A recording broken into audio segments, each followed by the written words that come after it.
verra le replay, ouais. Très bien. Et puis, Mina, je ne sais pas. Mina, je sais pas. Aussi, Mina, elle ne peut pas, puis Claudine non plus. Ok, bon, comme Claudine, ça. elle a ses enfants. Claudine a ses enfants Oui. et Mina, elle ne se sent pas bien. Ok. Ses petits-enfants, pardon. Ses petits-enfants, d'accord. Ok, bon, ça devrait le faire. Ça devrait le faire. J'espère qu'elles vont aller bien et qu'on pourra se faire encore une session, je pense, la semaine prochaine. On va essayer. On va essayer tout ça. Très bien. Alors, la question fatidique. De quoi on a parlé la semaine dernière? C'est beaucoup plus calme. Les 3 entraînements supérieurs. Oui, très bien. Il a dit négativité. Voilà. Oui, wow. Il y avait l'éthique. Tu as utilisé une métaphore avec l'éthique, la concentration et la sagesse avec le bras, la force et l'épée. L'épée de la Bravo. sagesse. Oui. Il y avait 10 négativités qu'a dit Carole. Alors, moi, Non. je les ai notées parce qu'il faudrait que je les apprenne. Non.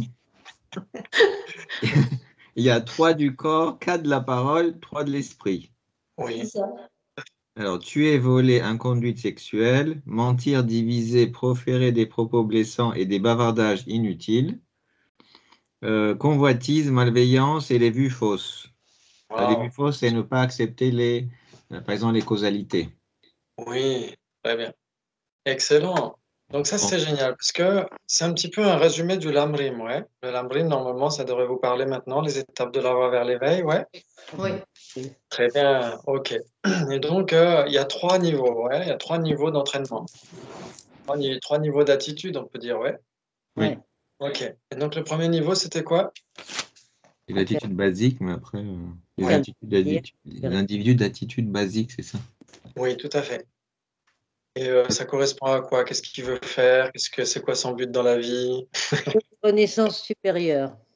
Oui, très bien. Il veut les renaissances supérieures. Pourquoi? Parce que il veut échapper aux renaissances inférieures, aux souffrances des renaissances inférieures. Ouais. Très bien. Et qu'est-ce qu'il fait pour ça, justement? Qu'est-ce qu'il fait pour accomplir cette aspiration? Et le renoncement, non. Il renonce. Il renonce. Oui, il renonce donc à ses renaissances inférieures, en effet. Et qu'est-ce qui lui permet de manière effective de renaître dans les mondes supérieurs? L'éthique. L'éthique.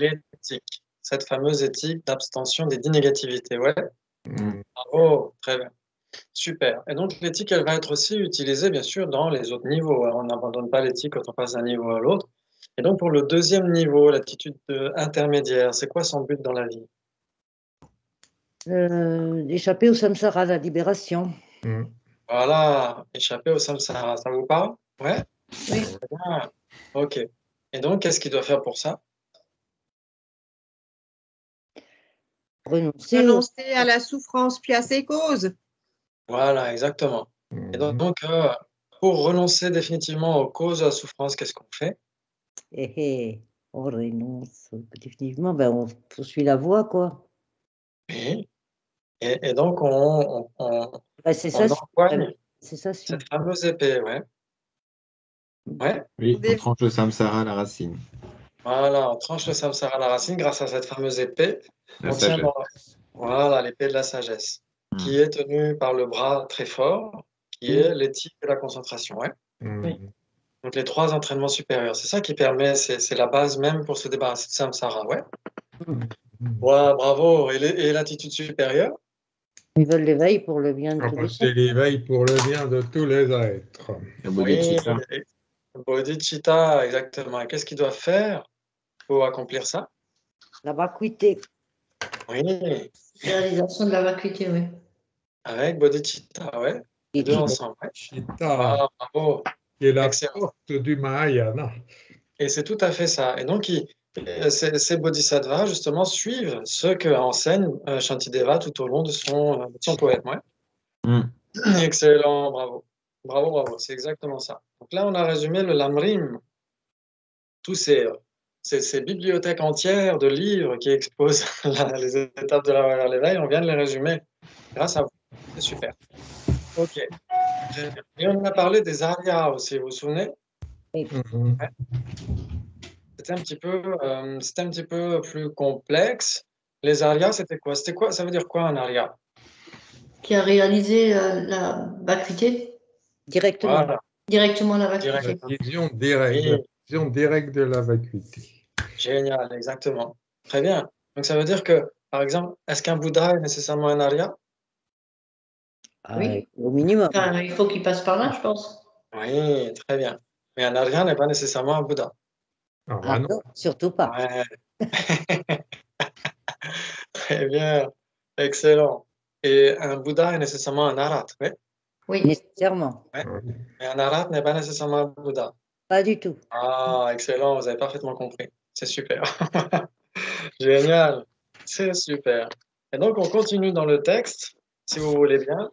Et on est à la réfutation des apparences.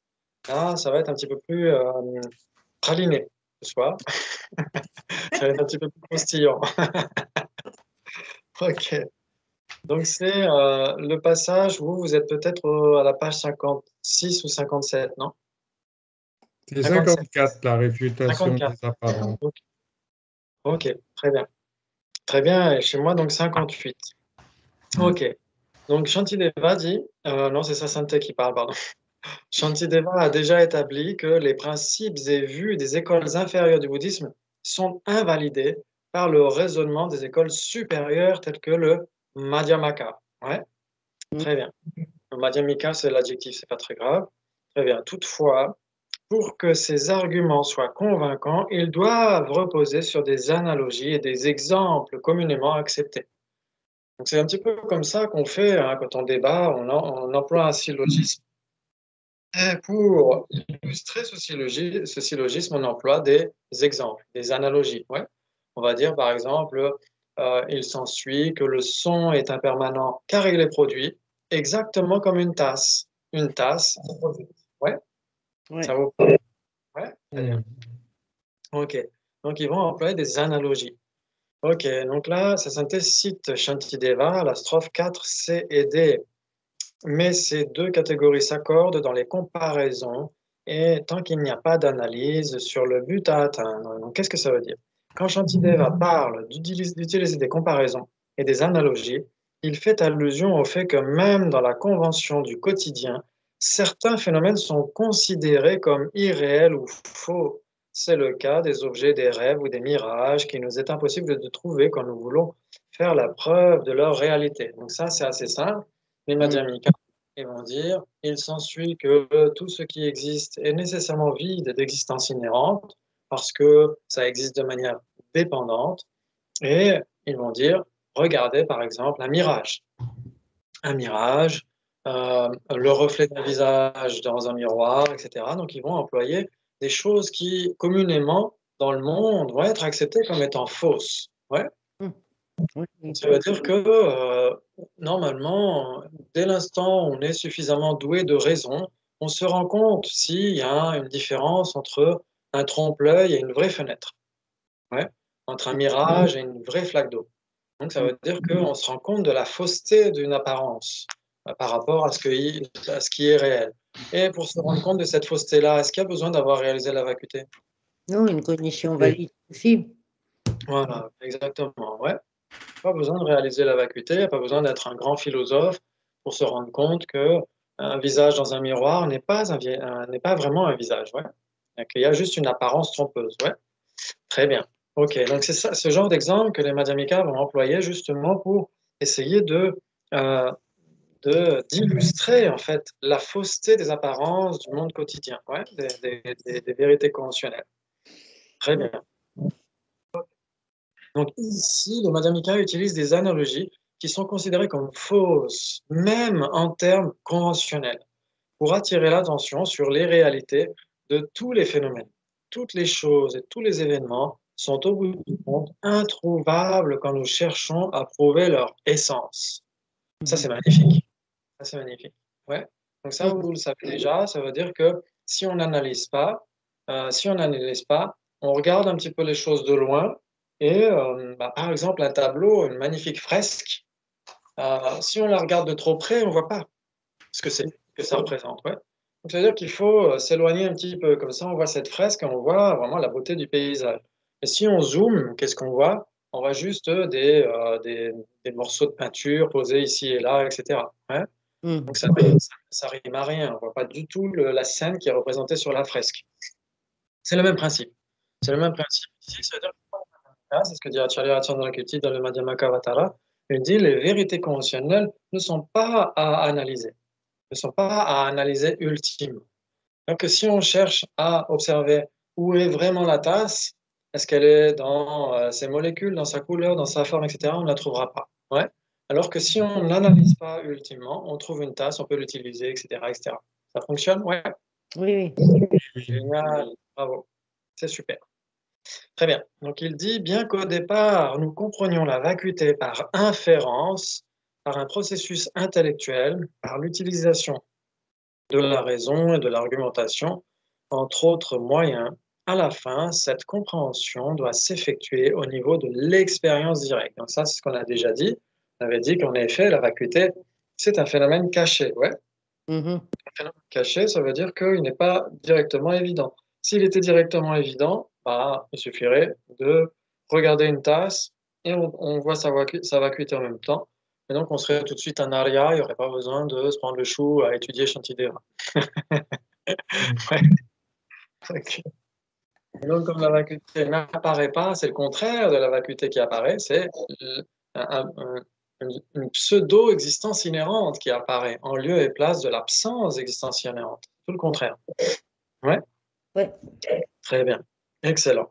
Et donc là, justement, on va creuser le sujet avec ces pages-là. OK. Donc, ça veut dire qu'au début, on affaire, on déduit, on raisonne, etc. On emploie beaucoup de raisonnement. Shantideva en donne quelques-uns dans la suite du texte, on verra.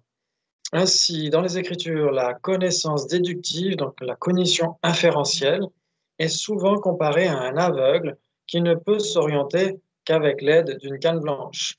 Donc ça, c'est la raison. La raison, elle ne perçoit pas directement les objets. C'est conceptuel, c'est intellectuel, elle ne perçoit pas directement les objets.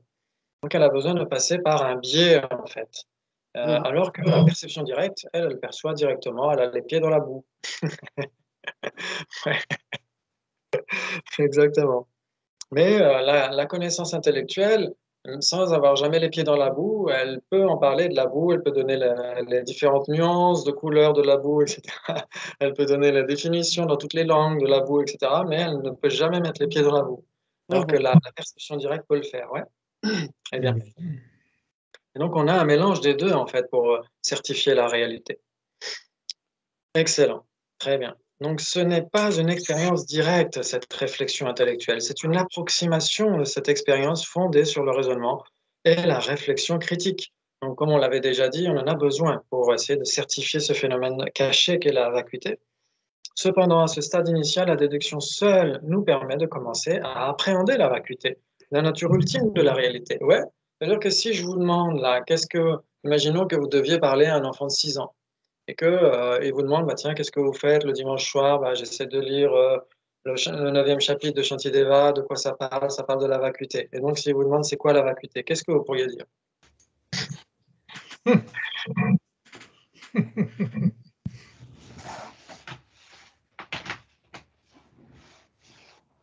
Un enfant de 6 ans. Oui.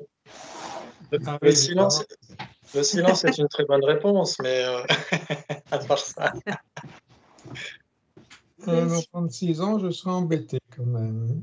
Un enfant de 6 ans, on peut lui expliquer avec d'autres mots l'interdépendance des choses. Oui, bien sûr, mais il faudrait bien réfléchir. Oui. Lui dire si Je crois tu que es je lui là. dirais que c'est l'information qu'il y a entre les choses qu'on peut toucher. Oui.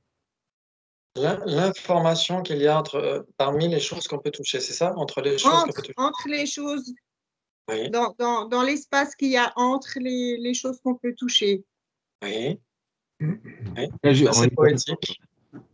Ou on pourrait lui donner des exemples de choses, je ne sais pas, que nous on appréhende et d'autres aussi, et que, je ne sais pas, moi par exemple, entre la chauve-souris et nous on n'entend pas des sons alors que la chauve-souris entend des sons, donc du coup il y a des choses qui ne sont pas accessibles. Et c'est pas parce qu'on les voit pas Que ça n'existe pas, oui. que ça n'existe pas. Oui, très bien. 6 ans en tout cas, peut-être une idée comme Oui. ça.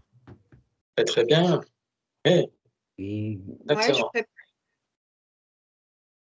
puis son jouet, s'il est là, c'est parce qu'il y a eu telle chose, et s'il y a eu telle chose, c'est parce qu'il y a eu telle chose, et que donc rien n'est comme ça fini, tout est dépendant de tas de choses, et que voilà, enfin lui montrer que les choses sont dépendantes. Enfin, Oui, ou alors je parlerai de l'eau.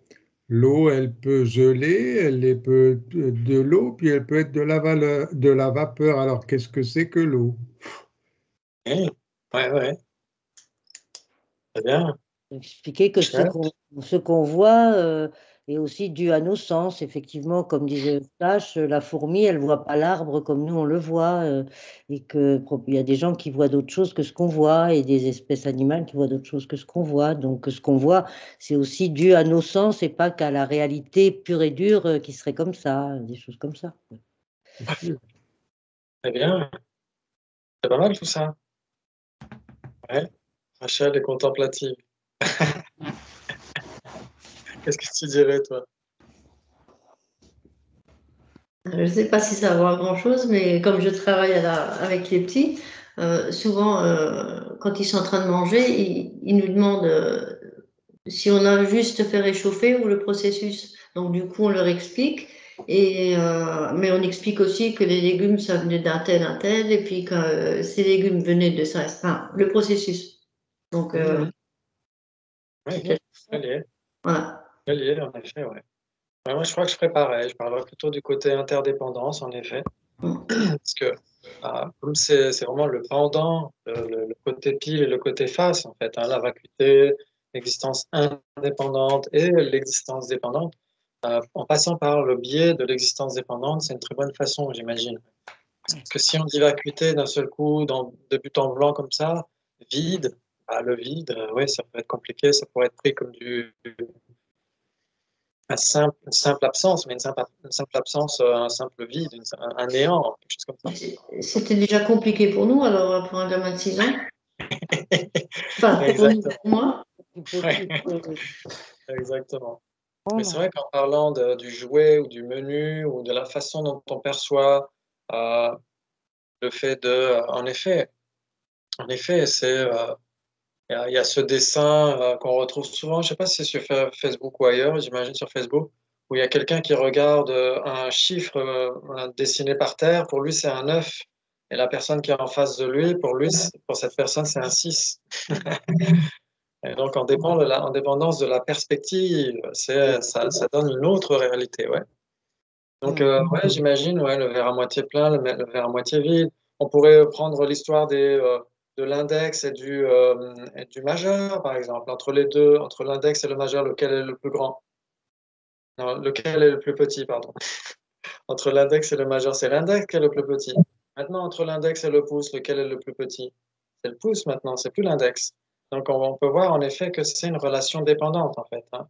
Donc avec des choses assez simples comme ça, on pourrait justement dire, OK, vu que ça dépend d'une perspective, ça dépend de quelque chose, ça ne peut pas être indépendant. Ouais. Et donc si ça ne peut pas être indépendant, c'est dénué d'existence indépendante, c'est vide d'existence indépendante. Ouais, ça vous parle? Oui, oui. Excellent, très bien. Donc c'est un petit peu comme ça, en effet, là, ce qu'on est en train de faire, en essayant de l'expliquer à quelqu'un, c'est qu'on essaie d'en avoir une idée claire déjà soi-même. Et donc ça veut dire que vous employez la raison, et votre raison certifie, votre esprit certifie la vacuité au travers d'images conceptuelles, etc. C'est exactement ce dont parle sa sainteté en ce moment. Ouais, bravo, bravo. Très bien. Donc ça veut dire que la réflexion critique peut en effet certifier une certaine réalité qui échappe à nos sens. Très bien. Donc, cependant, à ce stade initial, la déduction seule nous permet de commencer à appréhender la vacuité, la nature ultime de la réalité. En effet, la science contemporaine, la physique des particules élémentaires, par exemple, commence à s'orienter vers une compréhension de la nature de la réalité, alors que la notion même de réalité objective devient de plus en plus impossible à soutenir. Donc ça, en effet, c'est ce qu'on retrouve de plus en plus souvent, c'est une comparaison entre la physique quantique et la théorie de la vacuité de Ariana Nagarjuna. Et on voit l'autre et vice-versa. Donc ça, c'est super intéressant. Il y a eu un colloque encore récemment entre le vénérable Péché d'Amdul et des scientifiques. Ouais, c'est vraiment intéressant.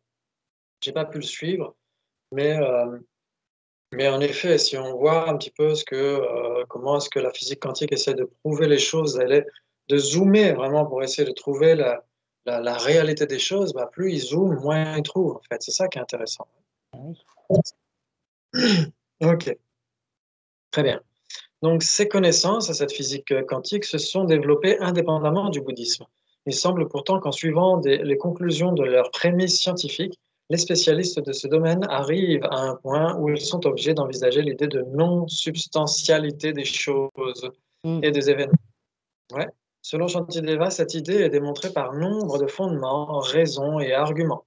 En revanche, aucune prémisse ne permet d'accréditer la croyance selon laquelle les choses et les événements possèdent une existence intrinsèque, objective et autonome. En effet, c'est ce qu'on avait vu une fois dernière. On avait vu que, imaginons que quelqu'un prenne le contre-pied de la vacuité en disant non, les choses ne sont pas vides, tout ce qui existe existe de manière indépendante, absolue, intrinsèque.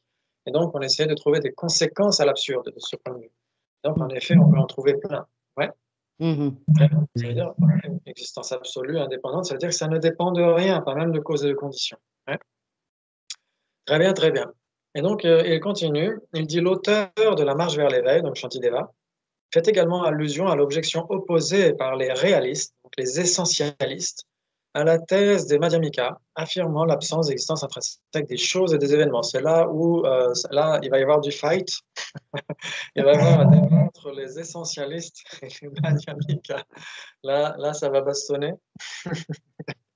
Donc, si tel est le cas, argumente-t-il, comment peut-on affirmer que par la pratique spirituelle, une personne peut atteindre la libération?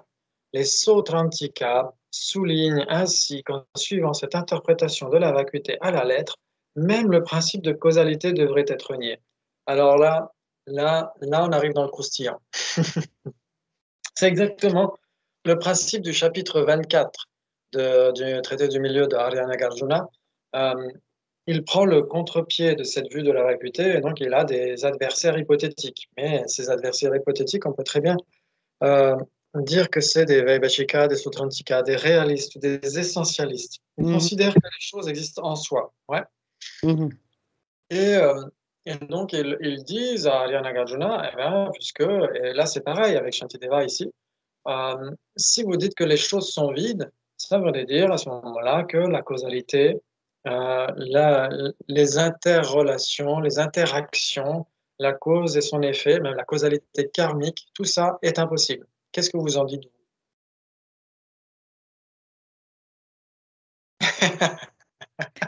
Attends, j'ai pas tout compris. Moi, j'ai pas tout compris ce qu'ils disent. Ils disent si les choses n'existent pas réellement, c'est ça?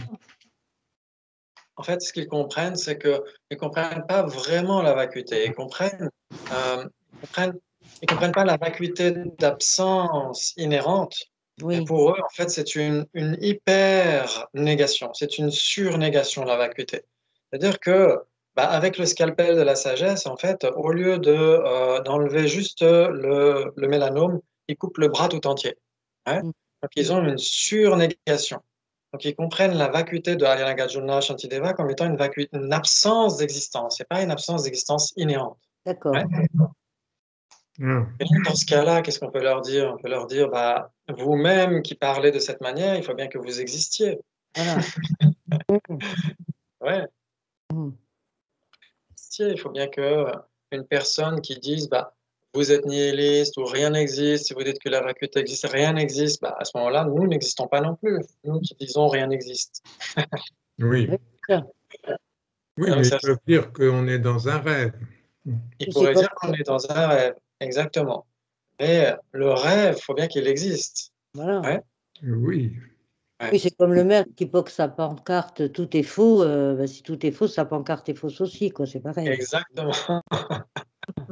Tout à fait.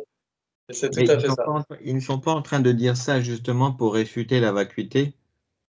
Oui, oui, exactement. Parce qu'en fait, ils ne veulent pas l'accepter parce qu'ils la comprennent mal. C'est Voilà. un petit peu comme un cobra qui est saisi de travers. Je crois que c'est le Bouddha qui mentionne ça dans un des sutras, qui dit qu'en fait, la vacuité mal appréhendée, c'est la même chose que saisir un cobra, mais de le prendre au mauvais endroit, en fait. On se fait mordre automatiquement, ouais. Donc c'est très dangereux. Donc, si on appréhende mal la vacuité, en effet, on est plutôt tenté de la réfuter. Moi, je me souviens, il y a très très longtemps, j'avais lu dans un dictionnaire que la vacuité, c'était l'anéantissement. Et moi, je me suis dit, ou le nirvana, c'était l'anéantissement, quelque chose comme ça. Je me souviens plus très bien du définitum, mais la définition, c'était très clair, ça m'avait choqué. Je me suis dit, je veux surtout pas de ça. Et donc, j'ai été détourné du bouddhisme pendant des années à cause de ça, parce que je voulais pas du tout d'une voie qui mène vers l'anéantissement. Parce que moi, au contraire, je voulais vivre pour l'éternité. Donc, ça me faisait peur. Et après, j'ai compris que c'était juste une erreur. C'est l'anéantissement de la souffrance. Mais la vacuité, en fait, dans un sens, ils n'ont pas tort, parce que si tu réfutes la vacuité, rien n'existe de façon inhérente, intrinsèque, mais du coup, il y a aussi la vacuité de la vacuité, donc c'est pareil. Du coup, on peut aller comme ça en découpant jusqu'à l'infini finalement, parce que ça, de ça n'existe pas, etc., etc. Et donc, on peut le découper de plus en plus en petits morceaux. Alors, je ne sais pas jusqu'où ça peut aller, mais... Si la vacuité est une négation, tu n'as pas besoin d'aller plus loin. Oui. Si c'est juste la négation de l'existence inhérente, oui, c'est ça. C'est pas une existence en soi. Oui, oui, eux, en fait, ils réfutent l'existence. Oui, en fait, oui, donc on parle de l'existence conventionnelle. Alors que s'ils réfutent l'existence en soi, il n'y aurait pas d'existence conventionnelle. En fait, on n'existerait pas. Le néant peut difficilement engendrer quelque chose. Oui, d'accord. Oui. Je ne sais pas si c'est ça, mais... Alors, en effet, c'est là où justement, c'est pour ça que la compréhension de ce que nie la vacuité, de quoi nous sommes vides, c'est ça qui est très important. Est-ce que nous sommes simplement vides d'existence ou vides d'existence indépendante? C'est ça où il faut vraiment essayer de bien certifier l'objet de négation de la vacuité. Et donc, si on ne comprend pas bien cet objet de négation, on peut surnier, on peut nier à l'extrême. Et donc, on devient nécessairement nihiliste, ouais. Et donc, forcément, ça fait peur et on se dit, bah non, la vacuité n'existe pas puisque nous existons, etc. Donc, les réalistes ou les essentialistes vont dire à Nagarjuna et à Shantideva, votre vacuité, c'est le simple néant. Votre vacuité réfute la causalité. Mais c'est le problème de l'application non affirmative, c'est-à-dire je dis il n'y a pas d'existence inhérente, mais je mets rien à la place. Donc si je mets rien à la place, voilà. Oui. Et si on entend existence inhérente, mais qu'on ne comprend pas vraiment ce que ça veut dire, comme quoi cette existence inhérente, ce serait une existence absolue, indépendante, qui ne dépendrait de rien, etc., que c'est ça qui est nié et pas la simple existence, déjà là, on se rapproche vers une possible solution, une possible corrélation entre la causalité, et karmique en particulier, et la vacuité. Ouais. Ce qui est difficile à accepter pour les écoles fondamentales, c'est que pour eux, la vacuité, c'est une surnégation, parce qu'ils ne comprennent pas ce qu'elle veut dire. Ouais. Oui. Une surnégation, ça veut dire une négation à l'extrême. Ça veut dire qu'au lieu d'éliminer juste ce qu'il faut, on élimine trop. Hein, c'est comme couper le bras au lieu d'enlever juste le mélanome. Ouais. C'est exactement le même principe. Et donc ça pose problème parce que justement les réalistes, les essentialistes disent non, il y a la causalité. La causalité existe de manière inhérente. Si la causalité n'existe pas de manière inhérente, elle n'existe pas du tout. Donc pour eux, pour les réalistes ou les essentialistes, exister égale exister de manière inhérente. Et donc si Madame Mika arrive en disant il n'y a pas d'existence inhérente, qu'est-ce qu'ils comprennent? Il n'y a pas d'existence du tout. Ouais. Et du coup, oui. En fait, est-ce que c'est ceux-là qui en fait divisent, enfin il y a deux parties. C'est ceux qui réfutent l'existence inhérente des personnes. Enfin, ça ils le réfutent pas. Si, ils réfutent l'existence inhérente des personnes, mais pas des choses. Alors en fait, ceux qui acceptent l'existence inhérente, ça dépend. Il y a toute une palette. Il y a toute une palette. Il n'y a que l'école de Arya Nagarjuna, Shantideva qui réfute l'existence inhérente. Ouais. Mais tous les autres acceptent l'existence inhérente, au moins conventionnellement. Et donc, parmi tous ces autres-là, il y a des mahayanistes qui en effet parlent du non-soi de la personne et du non-soi des phénomènes. Et il y a des tenants du véhicule fondamental qui, eux, n'acceptent que le non-soi de la personne. Ouais. Mais de ce point de vue-là, ça ne va pas au même niveau que l'inhérence ou l'existence inhérente. Ouais. D'accord. Ouais. Le fight par rapport à l'existence inhérente, est-ce qu'elle existe ou pas, c'est surtout au sein de l'école Madhyamika. C'est-à-dire qu'il y a les Swatantrika Madhyamika et les Prasangika Madhyamika. Les Swatantrika Madhyamika acceptent l'existence inhérente conventionnellement. Conventionnellement. Ouais, mais pas ultimement.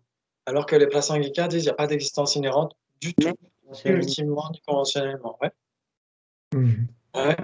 Mais ça, on y reviendra parce que Sasanté en parle par la suite. Et c'est important de voir, en effet, de voir un petit peu dans cette cartographie des écoles bouddhistes, c'est que les deux écoles du véhicule fondamental parlent uniquement du non-soi de la personne. Et donc, ils veulent pas entendre parler trop vraiment du non-soi des phénomènes. Ça ne les concerne pas.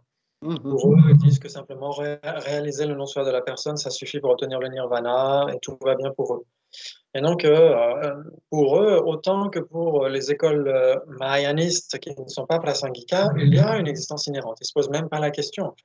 Ils ne se posent même pas la question. Ça veut dire que pour eux, exister égale existence inhérente, absolue, intrinsèque, de son propre côté, du côté purement de l'objet.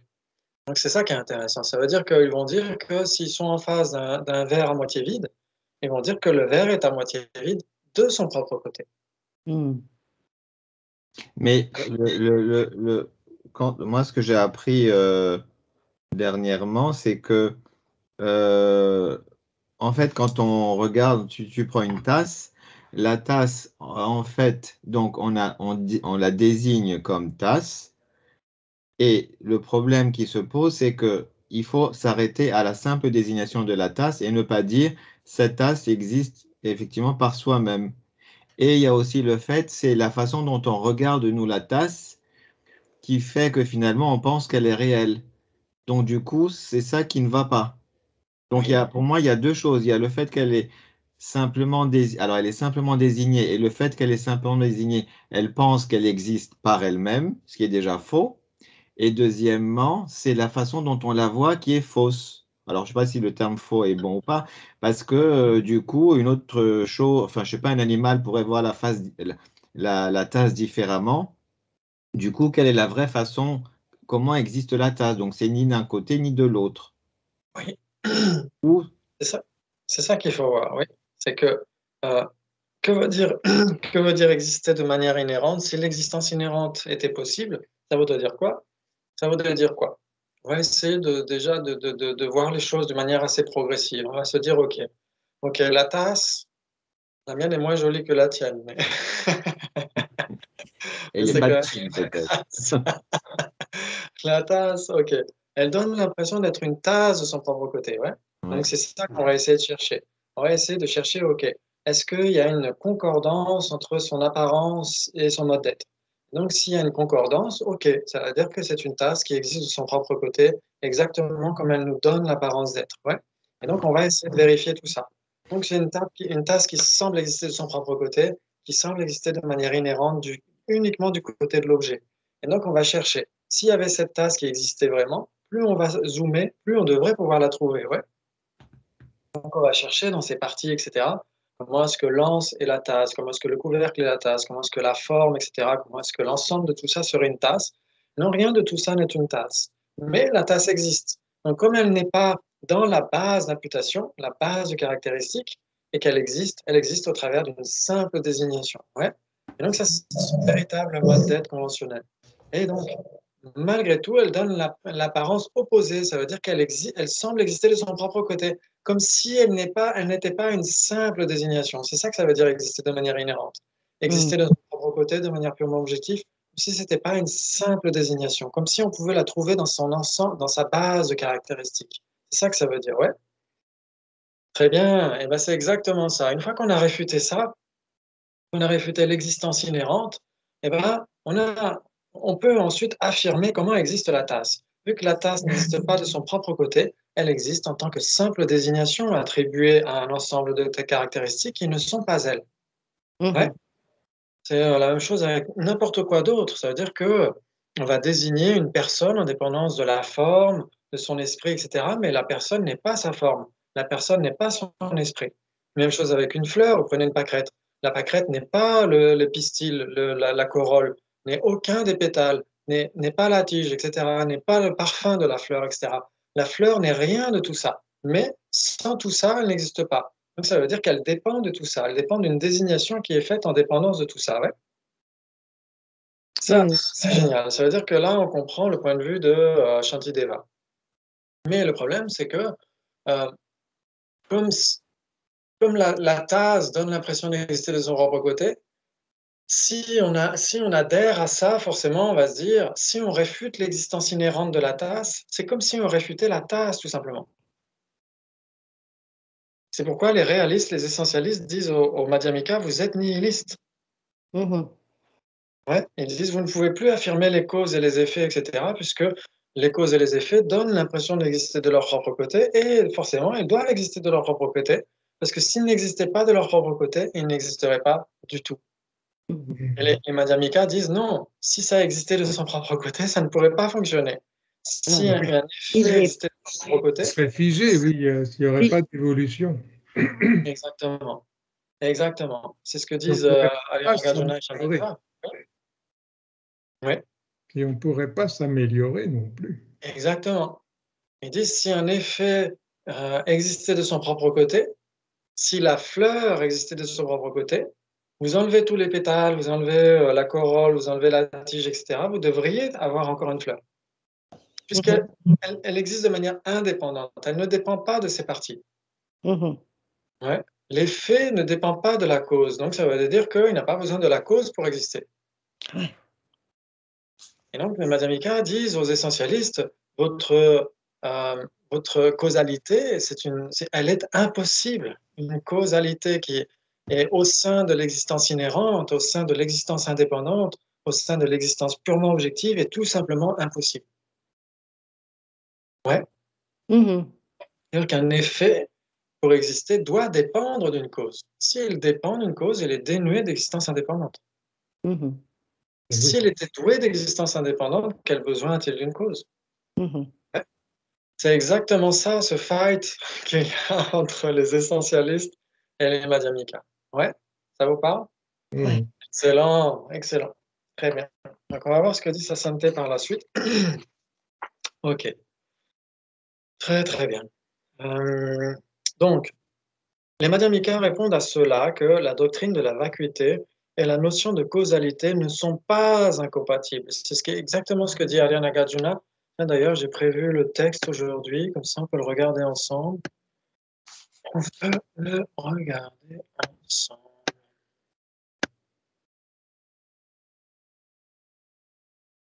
Ça devrait être là. Très bien. Okay. Donc, normalement, c'est justement ces trois aspects principaux de la voie dont on a parlé précédemment. À un moment donné, forcément, le Matsuyama Kappa va parler de la sagesse de la vacuité. C'est vers la fin. Très bien. Ok. Donc ça, déjà, à la strophe 10, vous voyez le partage d'écran? Oui. Ouais, très bien. Donc déjà, à la strophe 10, elle est vraiment déjà très claire. Elle dit voir que parmi tous les phénomènes perceptibles du samsara et du nirvana, la causalité est infaillible. La causalité est infaillible. Et détruire tout point de vue d'existence inhérente, c'est entrer dans la voie qui réjouit les Bouddhas. Donc ça veut dire que déjà, on se rapproche de la voie médiane. En même temps qu'on accepte la vacuité, on accepte la causalité, et bien sûr la causalité karmique en particulier. C'est déjà énorme. Ensuite, il dit l'apparence est l'infaillible existence dépendante, la vacuité est libre d'assertion, une existence inhérente. Tant que ces deux compréhensions sont vues comme séparées, l'intention du Bouddha n'est pas réalisée. C'est-à-dire que souvent, on a une vision un peu schizophrénique de la vérité ultime et de la vérité conventionnelle, c'est qu'on les met dos à dos. On dit oui, les choses sont vides, mais elles existent, mais elles sont vides, mais elles existent, etc. Alors que la vue médiane, la voie médiane, c'est les choses sont vides parce qu'elles existent, ou elles existent parce qu'elles sont vides. C'est très bien. C'est ici, très bien, je crois que c'est là. C'est la 12 et la 13 qui sont très importantes. Quand il dit surtout ici, si dès lors que ces deux réalisations, donc la vérité ultime et la conventionnelle, sont simultanées, et n'ont pas besoin d'alterner. Le simple fait de voir l'infaillible interdépendance engendre la certitude qui détruit l'objet de la saisie. Alors, l'analyse de la vue est parachevée, mais c'est surtout celle qui vient qui est importante. En outre, l'apparence écartant l'extrême de l'absolutisme,